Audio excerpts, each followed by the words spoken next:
అమరావతి మన ఆంధ్రప్రదేశ్ రాష్ట్ర నూతన రాజధాని, దేశంలోనే మొట్టమొదటి గ్రీన్ఫీల్డ్ సిటీ, దేశంలోనే ఏకైక రెన్యూవబుల్ సిటీ.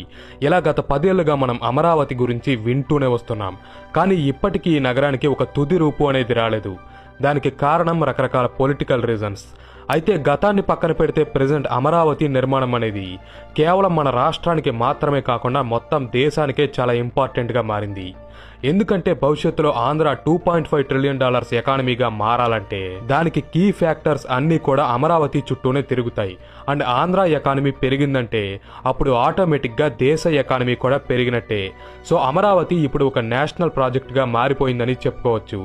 అందుకే ఈ వీడియోలో మనం అనుకున్న మాస్టర్ ప్లాన్ ప్రకారమే అమరావతి నిర్మాణం జరిగితే ఆ సిటీ ఎంత గొప్పగా రెడీ అవుతుందో, భవిష్యత్తులో రాష్ట్ర దేశ ఆర్థిక వ్యవస్థలకు ఎంతగా కాంట్రిబ్యూట్ చేస్తుందో వంటి అంశాలను తెలుసుకుందాం.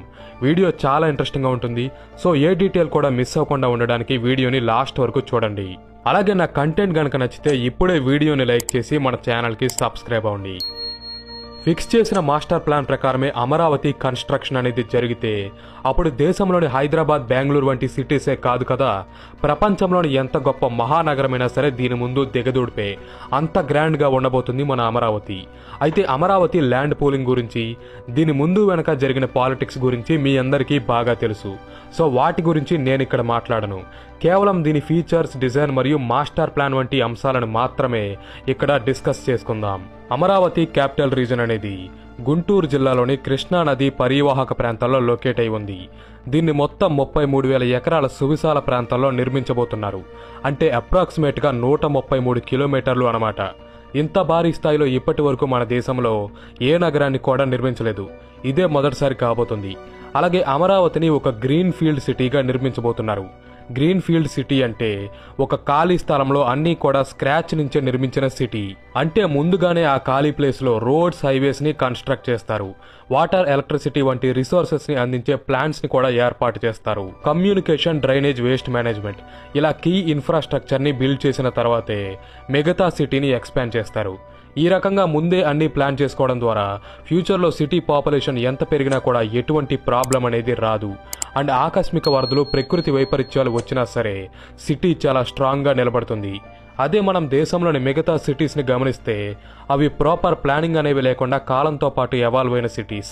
ఈ కారణంగానే అక్కడ రోజు రోజుకి పొల్యూషన్, పాపులేషన్ వంటి సమస్యలు పెరగడంతో పాటు చిన్న వర్షం వచ్చినా సరే మొత్తం డ్రైనేజ్ సిస్టమ్ పొంగి పొర్లి పరిస్థితులు అల్లకల్లోలంగా మారిపోతున్నాయి. ఇదే భవిష్యత్తులో అమరావతి మరియు దేశంలోని మిగతా సిటీస్కి మధ్య ఉండబోయే మేజర్ డిఫరెన్స్ అవుతుంది. ల్యాండ్ పూలింగ్ ద్వారా అమరావతిలో సేకరించిన మొత్తం 33,000 ఎకరాలని 9 డిఫరెంట్ జోన్స్గా విభజించారు. వీటిలో ఒక్కో జోన్కి ఒక్కో స్పెషాలిటీ ఉంది. అవే government zone, commercial zone, residential zone, education zone, industrial zone, tourism zone మరియు ట్రాన్స్పోర్ట్ జోన్. ఇలా 9 డిఫరెంట్ జోన్స్ ఉండబోతున్నాయి. ముందుగా గవర్నమెంట్ జోన్.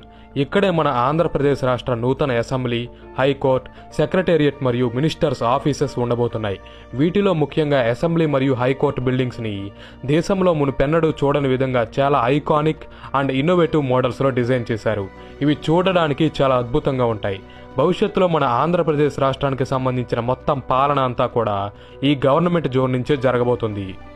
అలాగే కమర్షియల్ జోన్ని ఒక ఫైనాన్షియల్ హబ్గా మార్చబోతున్నారు. ఇక్కడే కీలకమైన IT parks, business reasons, bank, startup centres వంటి ఆర్థిక సంస్థలు ఉండబోతున్నాయి. వీటి వల్ల రాష్ట్రంలోని యూత్కి చాలా ఎంప్లాయ్మెంట్ క్రియేట్ అవుతుంది. వీటితో పాటు ప్రజలు వచ్చి నివాసం ఉండడానికి రెసిడెన్షియల్ జోన్స్, ప్రపంచవ్యాప్తంగా ఉన్న కంపెనీస్ అమరావతిలో తమ ఫ్యాక్టరీస్ని ఏర్పాటు చేయడానికి, వస్తువుల ఉత్పత్తికి ఇండస్ట్రియల్ కారిడార్స్ని ఏర్పాటు చేయబోతున్నారు. ఎడ్యుకేషన్ హబ్లో దేశంలోనే టాప్ యూనివర్సిటీస్, కాలేజెస్ మరియు స్కూల్స్ ఉండబోతున్నాయి. ఇక్కడ రీసెర్చ్ అండ్ డెవలప్మెంట్ని ప్రోత్సహించి కొత్త ఆవిష్కరణల రూపకల్పన జరుగుతుంది. అలాగే ప్రజలకు హై క్వాలిటీ వైద్యాన్ని అందించేందుకు ఒక డెడికేటెడ్ హెల్త్ జోన్, టూరిస్టులను అట్రాక్ట్ చేసేందుకు amusement parks, cricket stadiums, museums, బౌద్ధ స్తూపం ఇలా ఎన్నో టూరిస్ట్ స్పాట్స్ ఉండబోతున్నాయి. ఫ్యూచర్లో ఈ 9 జోన్స్ కూడా అమరావతిలోని నవనగరాలుగా ఫేమస్ అయ్యే ఛాన్స్ ఎక్కువగా ఉంది. ప్రెజెంట్ మన దేశంలోని మెజారిటీ సిటీస్ ఫేస్ చేస్తున్న అతిపెద్ద ప్రాబ్లం పొల్యూషన్. పొల్యూషన్ కారణంగా మనం పీల్చుకునే గాలి కూడా కలుషితమవుతుంది. అందుకే అమరావతిలో ఇలాంటి ప్రాబ్లమ్స్ తలెత్తకుండా ఉండడానికి సిటీలోని 60%ని పచ్చదనంతో కవర్ చేయబోతున్నారు. అంటే నగరంలో ఎటువైపు వెళ్ళినా సరే మనకు చెట్లు కనిపిస్తూనే ఉంటాయి. దీనివల్ల ప్రజలకి ఫ్రెష్ ఆక్సిజన్ అందడంతో పాటు సిటీ వాతావరణం ఎప్పుడూ చాలా ఆహ్లాదకరంగా ఉంటుంది. అమరావతిలోని ట్రాన్స్పోర్టేషన్ కోసం కూడా రకరకాల విధానాలని ఉపయోగించబోతున్నారు.